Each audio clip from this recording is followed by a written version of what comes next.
10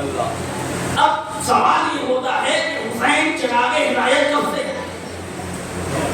کب سے پیغمبر نے اس سے پہلے ایک جملہ کہا مکتوب فی العرش، آسمان پہ لکھا ہوا تھا. کیا لکھا تھا؟ ان الحسین مصباح الہدی و سفینۃ النجات. اب یہ کب لکھا گیا مجھے نہیں معلوم، اور کس نے لکھا؟ اب اللہ تو لکھ نہیں سکتا. پھر آپ تاریخ میں جائیے، کوئی نہ کوئی تو ید اللہ ہوگا، جو ید اللہ ہوگا اسی نے لکھا. کہا کہ کب سے لکھا؟ کہا پہلے سے لکھا ہے. جانی مطلب یہ ہے کہ جناب امام حسین علیہ السلام ہدایت چراغ بہت زمانے سے ہے. آدم آئے ہدایت کی چلے گئے، حسین تب بھی چراغ ہدایت. نوح آئے ہدایت کی چلے گئے، حسین تب بھی چراغ ہدایت. ابراہیم آئے ہدایت کی چلے گئے، حسین تب بھی چراغ ہدایت. موسیٰ آئے ہدایت کی چلے گئے، حسین تب بھی چراغ ہدایت. عیسیٰ آئے ہدایت کی چلے گئے، حسین تب بھی ہدایت چراغ. کہ مولانا آپ نے یہ کہاں سے پڑھ دیا کہ جن تمام لوگوں سے پہلے، ان تمام انبیاء سے پہلے حسین ہدایت کے چراغ تھے؟ میں کہوں گا میں بات ہوا میں نہیں کر رہا ہوں، میرے پاس دلیل ہے. کہ اگر تمہیں سمجھنا ہے حسین کب سے چراغ کی ہدایت ہے تو جاؤ زیارت واسطہ پڑھو. السلام علیکم ورحمۃ اللہ وبرکاتہ. السلام علیکم ورحمۃ اللہ. السلام علیکم اے آدم کے والد آپ کو سلام، اے نوح کے والد آپ کو سلام، اے ابراہیم کے والد آپ کو سلام. یہ زیارت واسطہ یہ بتاتی ہے کہ دیکھو سارے انبیاء بعد میں ہیں، حسین ہدایت کے چراغ پہلے ہے. صلوات محمد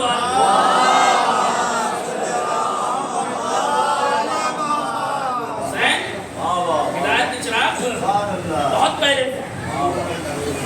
کیسے ہدایت کی ہے؟ اب آپ یہ دیکھیے، چراغ کی ایک خاصیت اور میں بیان کر دوں، اس کے بعد آگے بڑھتا ہوں.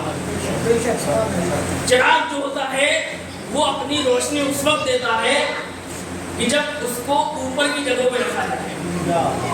اس ٹیبل کے نیچے آپ چراغ رکھیے تو اس کی روشنی محدود ہو جائے گی، یہ آگے نہیں بڑھے گا. لیکن اسی کو آپ یہاں اسی کے اوپر رکھ دیجئے تو اس کی روشنی پھیل جائے گی. اب ہمیں تاریخ میں دیکھنا پڑے گا، حسین چراغ ہدایت ہیں تو کیا کہیں پہ ان کو جو ہے پہچانوایا گیا ہو؟ تو اپنے آپ کو ایک مرتبہ مدینے کو اس منظر میں لے کے چلیے کہ امام حسین علیہ السلام کا مشورہ ہے، پیغمبر نماز پڑھا رہے ہیں. اب اسی نماز کے دوران ایک مرتبہ امام حسین علیہ السلام آتے ہیں، دوش نبی میں سوار ہوتے ہیں. اب جب دوش نبی میں سوار ہوتے ہیں، پیغمبر سجدے میں ہیں، حسین پیغمبر کی پشت پہ ہیں. ادھر سے جبریل آ گئے، کہا یا نبی آپ اس وقت تک سجدے کو طول دے دیجئے جب تک حسین اپنی مرضی سے نیچے نہ آ جائے. جب تک اپنی مرضی سے نیچے نہ آ جائے. تو اب یہ پیغمبر کی پشت پہ یہ چراغ ہدایت چل رہا تھا. پیچھے موجود صحابیوں نے دیکھا کہ چراغ ہدایت کون ہے. صلوات محمد علیہ.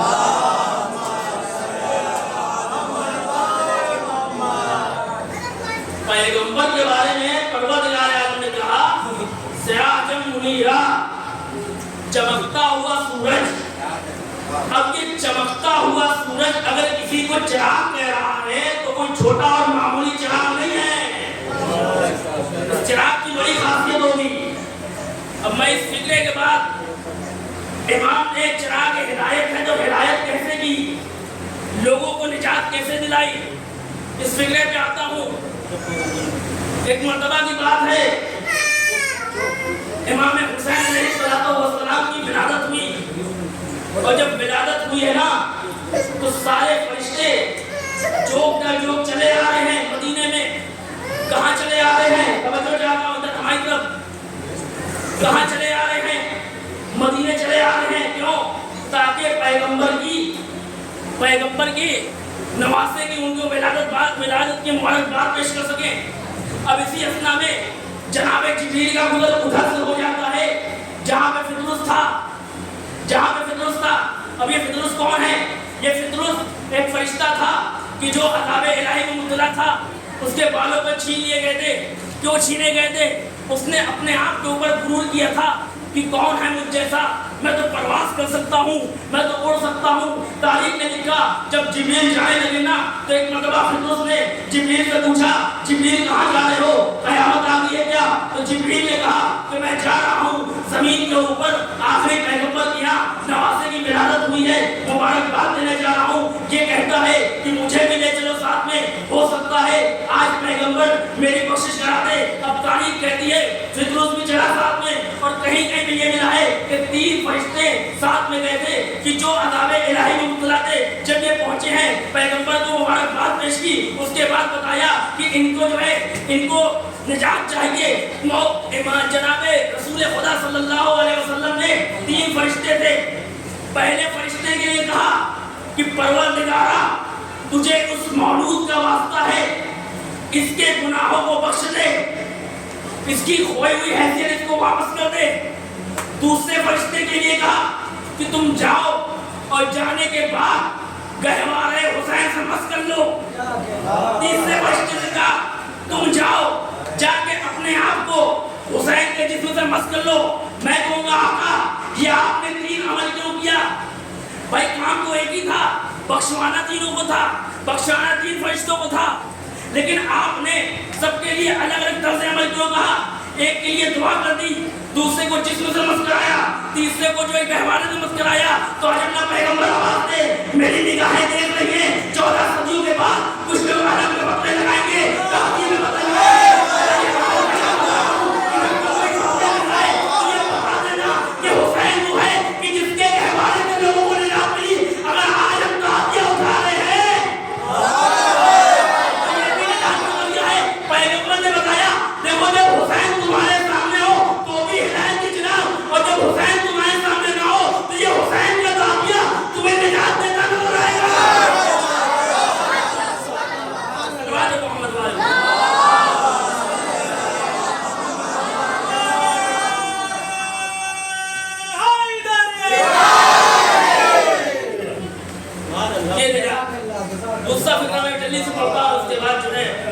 آپ کی رحمت تمام۔ دوسرا فکرہ ہے سفینۃ النجات۔ حسین کیا ہے؟ نجات کی کشتی ہیں۔ اس کائنات میں 2 کشتیوں کا ذکر ملتا ہے، ایک جناب نوح کی کشتی ہے، ایک امام حسین علیہ السلام کی کشتی ہے۔ قرآن کہتا ہے فَأَنْجَيْنَاهُمْ أَصْحَابَ السَّفِينَةِ، ہم نے نوح کے کشتی میں موجود لوگوں کی جان بچائی۔ اصحاب سفینہ کہا ہے، اصحاب نوح نہیں کہا ہے، توجہ چاہتا ہوں، اصحاب سفینہ کہا ہے، اصحاب نوح نہیں کہا ہے، کہا جو کشتی میں سوار تھے ان کی جان بچی۔ پتہ چلا صحابیت میں آگ نہیں ہوتی ہے، اگر پیغمبر کو نجات چاہیے تو پیغمبر کے طرز عمل میں چلنا پڑے گا۔ تاریخ کہتی ہے کہ وہ کشتی کیسی تھی، تاکہ وہ کشتی ایسی کشتی تھی کہ جس میں 80 لوگ سوار تھے، اور جب یہ 80 لوگ سوار ہوئے تو پروردگار عالم نے ان کو نجات دے دی۔ لیکن تاریخ یہ بھی کہتی ہے کہ اس کشتی نے انسان کے جسم کو نجات دی، روح کو نجات نہیں دی۔ وہی انسان تھے، کشتی میں اترنے کے بعد دوبارہ گناہوں میں ملوث ہوئے۔ لیکن عزیزو جب حسین کی کشتی اور نوح کی کشتی میں یہی فرق ہے کہ نوح کی کشتی وہ ہوتی ہے جو جسموں کو نجات دیتی ہے، روح کو نجات نہیں دیتی ہے، مگر حسین کی کشتی ایسی کشتی ہے جو ایک مرتبہ آتی ہے تو آنے کے بعد جہاں جسم کو نجات دیتی ہے وہاں روح کو نجات دیتی ہے۔ اور حسین آگے بڑھ کے فرماتے ہیں انت ہوم فی دنیا والآخرہ، اے ہو تو دنیا میں بھی آزاد ہے، آخرت میں بھی آزاد ہے۔ آخری منزل میں آ رہا ہوں۔ اب یہ کشتی کے بارے میں ملتا ہے کہ 1953 میں کچھ کھدائی ہوئی اور اس میں پایا گیا کہ یہ کشتی کا ایک تختہ نکلا ہے، اور وہ کشتی کا تختہ کیا تھا، اس پہ کچھ لکھا ہوا تھا۔ بڑے بڑے ماہرین آئے، بڑے بڑے لوگ آئے، اور بڑے بڑے لوگ آنے کے بعد اس پہ ریسرچ کیے۔ تقریباً 8 سے زیادہ لوگ جو ہے لینگویج کے ماہر آئے تھے، اور تقریباً 8 سے زیادہ لوگ جو تھے وہ کیمیکل کے ماہر آئے تھے دیکھنے کے لیے یہ کتنی پرانی چیز ہے، یہ کب کی ہے، یہ کیا ہے۔ تاریخ نے لکھا ریسرچ ہوتے ہوتے جب اس کا ٹرانسلیشن ہوا ہے تو سمجھ میں آتا ہے کہ اس پہ کچھ لکھا ہوا تھا. جب اس کو پڑھا جاتا ہے تو وہ عبرانی زبان میں کچھ ورڈ لکھے ہوئے تھے, فاقلیتا, تیتا, ایلیا, شبیر, شپر. جب اس کا ترجمہ ہوتا ہے تو ایک مرتبہ 1953 میں قاہرہ کے اندر ایک نیوز پیپر چھپتا ہے. اس نیوز پیپر میں انگلش آرٹیکل سے ترجمہ ہونے کے بعد جب یہ آرٹیکل شائع ہوتا ہے, کہا جاتا ہے کہ یہ جناب نوح کی کشتی تھی اور اس کشتی کے اندر ایک تختہ ملا جو سارے تختوں سے نورانی تھا. اس پہ لکھا ہوا تھا محمد, علی, فاطمہ, حسن, حسین. میں اللہ حضرت کہے کہ جناب نوح کشتی لے کے آگے بڑھے تھے. ہمارے یہاں تاریخ میں موجود ہے کہ جناب نوح کی کشتی ایک طوفان میں ٹکرائی. تو طوفان میں ٹکرائی ہے تو پنجتن کو جناب نوح نے وسیلہ بنایا اور وسیلہ بنانے کے بعد کہا پروردگارا تو ان کے وسیلے میں میری کشتی پار کر دے. مسلمانوں ہوش کے ناخن لو, جب نوح جیسے پیغمبر کی کشتی بغیر ان پنجتن کے وسیلے سے طوفان نہیں پار کر سکتی تو تم پورے سلام کے بعد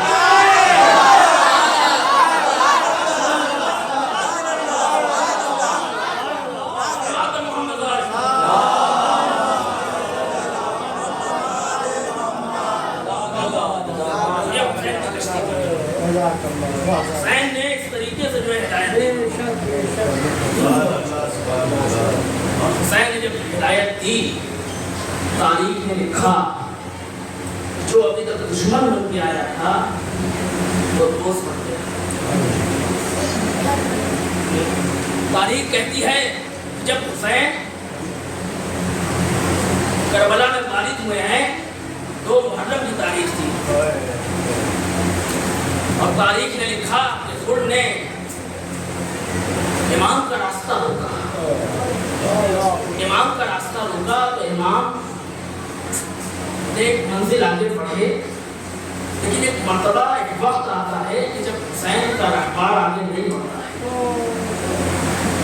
امام نے 7 گھوڑے تبدیل کیے ہیں روایت کہتی ہے, لیکن کوئی گھوڑا آگے نہیں بڑھا. جب امام کو کچھ محسوس ہوا تو امام نے وہاں کے لوگوں کو بلایا. تصور کرتے ہیں, امام نے لوگوں کو بلایا, پوچھا یہ کون سی جگہ ہے. تو کسی نے کہا اس کا نام غازیہ ہے, کسی نے کچھ بتایا, کسی نے کچھ بتایا, کسی نے کہا اس کا نام نینوا ہے. لیکن عزیزوں اسی میں سے ایک شخص نے کہا ہاں نہیں یزکر وہ بلا, اس زمین کو کربلا بھی کہتے ہیں. اب جب حسین نے یہ سنا ہے نا تو عزیزوں تاریخ میں فقہ لکھا کہ ایک مرتبہ حسین نے کہا نہیں کرب و بلا, یہ کرب کی زمین ہے, یہ بلا کی زمین ہے. علی وہ منزل ہے جہاں پہ ہمارے مرد شہید ہو جائیں گے. علی وہ جگہ ہے جہاں پہ ہمارے اولاد کو شہید کیا جائے گا. علی وہ جگہ ہے جہاں پہ ہمارے ماں بہنوں کو قیدی بنا دیا جائے گا. لو عزیزوں تاریخ نے عجیب فقہ لکھا. ادھر ایک مرتبہ خود نے امام حسین کو روکا اور جب خود نے روکا تو ناظرین گرامی تو ایک مرتبہ اس کے سارے گھوڑے بڑے پیاسے تھے, سارے لشکر والے پیاسے تھے. تو مولا نے حکم دیا کہ عباس ان کے لشکر کو سیراب کرو, ان کے گھوڑوں کو سیراب کرو. اللہ اللہ یہ کیسا حسین ہے کہ جو ان کے گھوڑوں کو بھی سیراب کرتا ہے, ان کے لشکر کو بھی سیراب کرتا ہے. تاریخ نے فقہ لکھا یہی وہ چیز تھی جو خود کو ایک مرتبہ تڑپا دی. تاریخ نے لکھا ہے کہ جب شب عاشور خود جو ایک مرتبہ تڑپتا آ رہا تھا تو کسی نے پوچھا, جب مجھ سے کوئی پوچھتا تھا نا کہ یزید کے لشکر میں سب سے طاقتور کون ہے تو میں کہتا تھا ہوں, لیکن ہوں تجھے کیا ہو گیا ہے, کیوں آج تڑپا ہے. تو ادھر ہوں نے کہا ادھر آؤ ذرا میرے پاس اور دیکھو کان لگا کے سنو, کچھ سنائی دے رہا ہے. جب اس نے کان لگایا نا تو حسین کے کلموں سے اقدش اقدش آئے پیاس کی سنائی آئی تھی. کہاں دیکھ رہے ہو جی کون لوگ ہیں؟ ارے جی وہ لوگ ہیں جنہوں نے کہا ہم کو نہیں ہمارے گھوڑوں کو تو پانی دیا تھا, لیکن اگر وہ پانی نہ دیتے تو آج یہ پیاسے جا رہے تھے. میں تو جا رہا ہوں اپنے آپ کو جنت و جہنم کی نصیب پا رہا ہوں. تاریخ نے لکھا ادھر وہ تیار ہوا, ادھر لڑکے نے پوچھا, ان کے بیٹے نے پوچھا جس کا نام تاریخ نے علی لکھا ہے, بابا کہاں جا رہے ہیں؟ کہا میں حسین کی طرف جا رہا ہوں. کہا جب تک حق جب تک باطل پہ تھے اکیلے, جب تک باطل پہ تھے ساتھ میں رکھا, اب جب حق کی طرف جا رہے ہیں تو اکیلے جا رہے ہیں, میں بھی چلوں گا. اس کے بعد مقابل لکھتے ہیں کہ جب وہ آگے بڑھنے لگے تو کہا کہ بیٹا میرے ہاتھوں میں پٹی, میرے ہاتھوں کو باندھ دو